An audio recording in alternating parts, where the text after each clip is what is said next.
Hello everyone, this is Svetlana. Thank you so much for stopping by.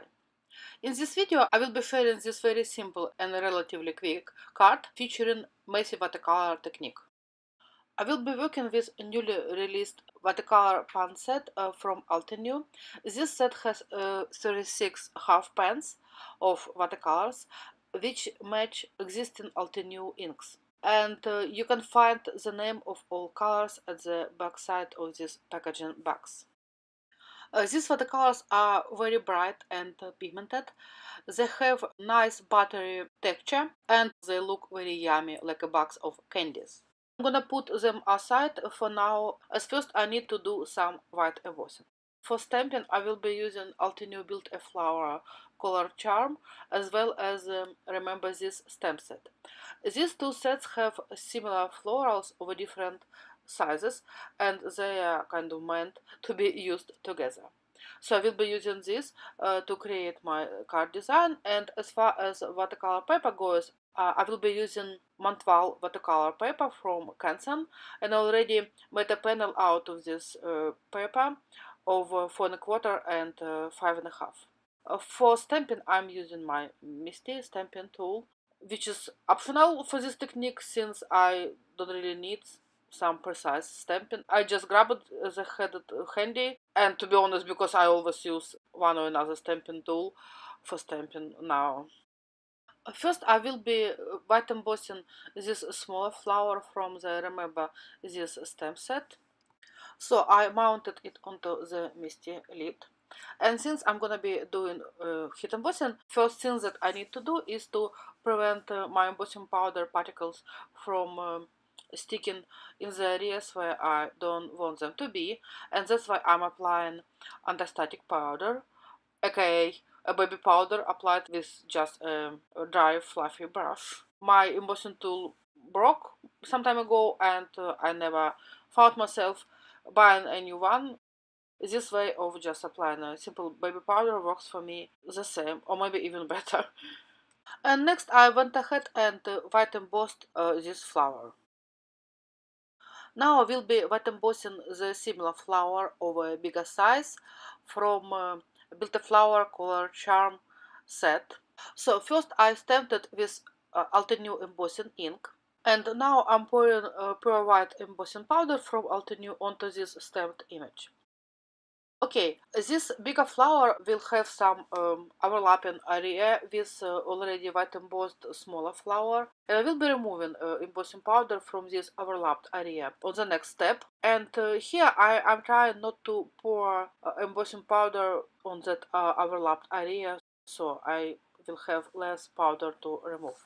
And next I will be doing what I already mentioned just now. I will be removing embossing powder from this overlapping area using just a small dry brush. Since it's white embossing on white cardstock, it's not really visible what I'm doing. I'm trying to find kind of an angle where you can maybe see it a little bit better, but it's pretty easy and straightforward. I basically brushing off all embossing powder from first flower that I already white embossed before. And since later I will be working in messy watercolor technique, I don't really need to be very precise on this point. If some stray powder particles left on the panel, it won't be actually visible at all. I really like using this technique, which I call no masking masking. Unfortunately, it only can be applied with heat embossing when you can brush off powder from the areas where you don't want it to be. And next I went ahead and heat set this second flower. I then white embossed several leaves using stems from both stem sets, and I did them in the same manner using this no masking technique. Now moving on to watercoloring. I will be working with a lot of water, so to prevent my watercolor panel from warping, first I will be mounting it to a board. In order to do this, I'm using a piece of a painter's tape, which I rolled into a loop with sticky side out. So I got this kind of a roll with a sticky part all over it. And I actually made 4 such sticky rolls for each corner. They hold the panel in place and prevent it from warping. You can also tape the panel down. I like using this method sometimes when I want to save edges of my panel and don't have this white frame around. Next, I wet my panel completely using a broad flat brush. I added quite a bit of water as I want to have a nice wet surface to work on. And here comes a fun and very easy part, coloring the image. I'm using a size 4 brush from a Silver Company, and to color flowers I will be using Coral Berry and Warm Sunshine pens. First I'm adding a bit of water to them to get the pigment going, and then I pick up one color or another and simply dropping them onto the flower. Confession time. It may look like I know what I'm doing, but I really don't. I mean, there is no particular rule of where to add which color. I just try to make sure that each petal has both Coral Berry and Warm Sunshine in it, but that is basically all. Everything else does the water. You can see that pigment is bleeding beyond the flower edges. It's totally okay. I want some bleeding to happen anyways, as I'm going for a messy look. And also later I will fix the areas which I don't like. For the leaves, I do the same. And I'm using Forest Glades and Evergreen pens. In Altenew color family, these greens I use the most when create leaves, stems and stuff like this. And I don't even care for my flowers to dry. I do get green mixed with the flowers colors a bit, and that's actually the look that I am going for. In the areas where I don't like how pigment bled, I simply remove it by blotting with a paper towel.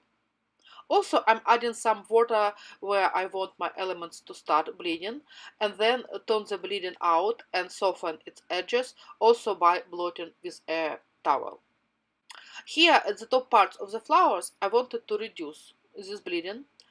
This part dried a bit at this point, so I rewetted with clear water and again I'm blotting with a towel. Now, when the flowers dried a bit, I'm adding the second watercolor layer to get some shading. And again, no particular rule is applied here, I just going with the flow.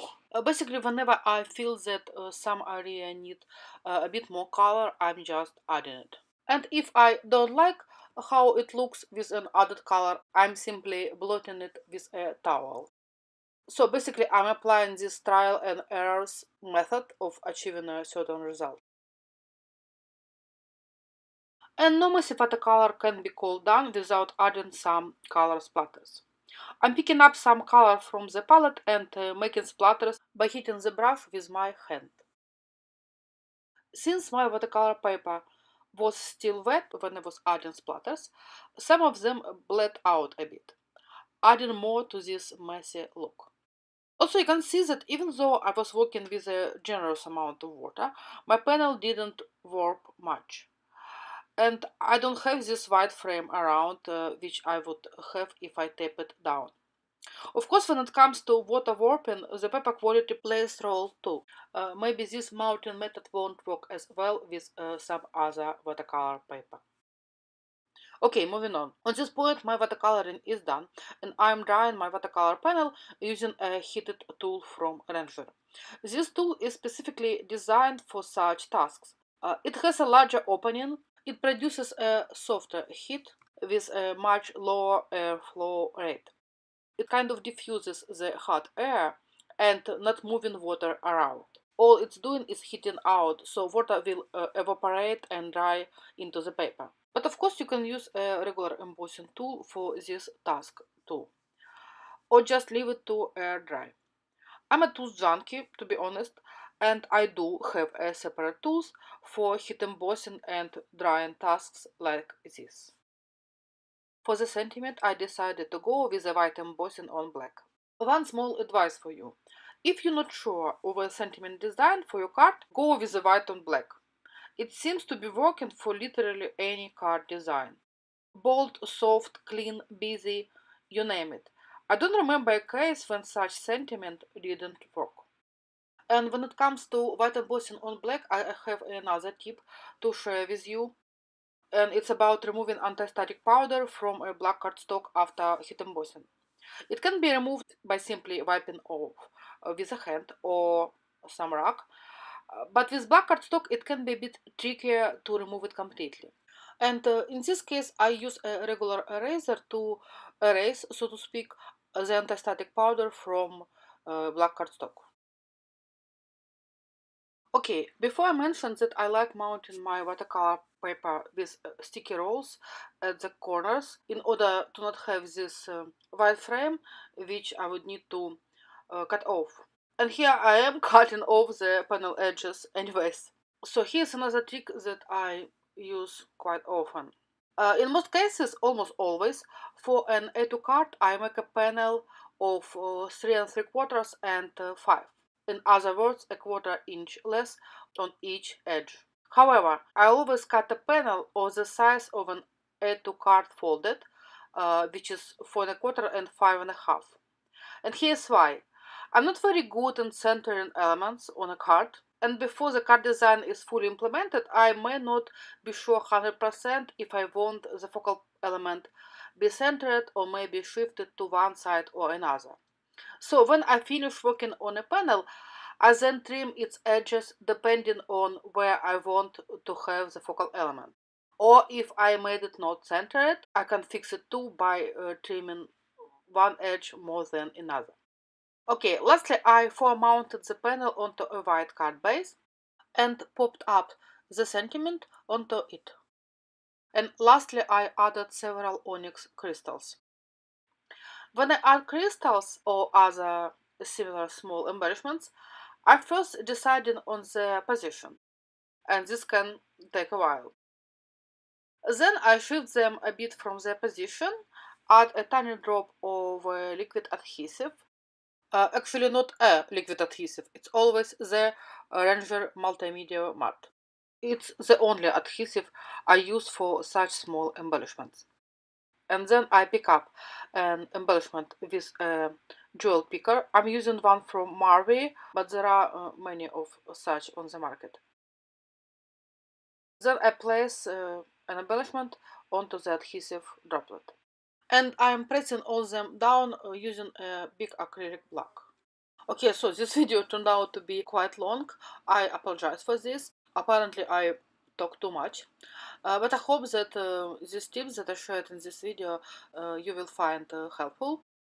Thank you for stopping by, and I will see you in the next video. Bye.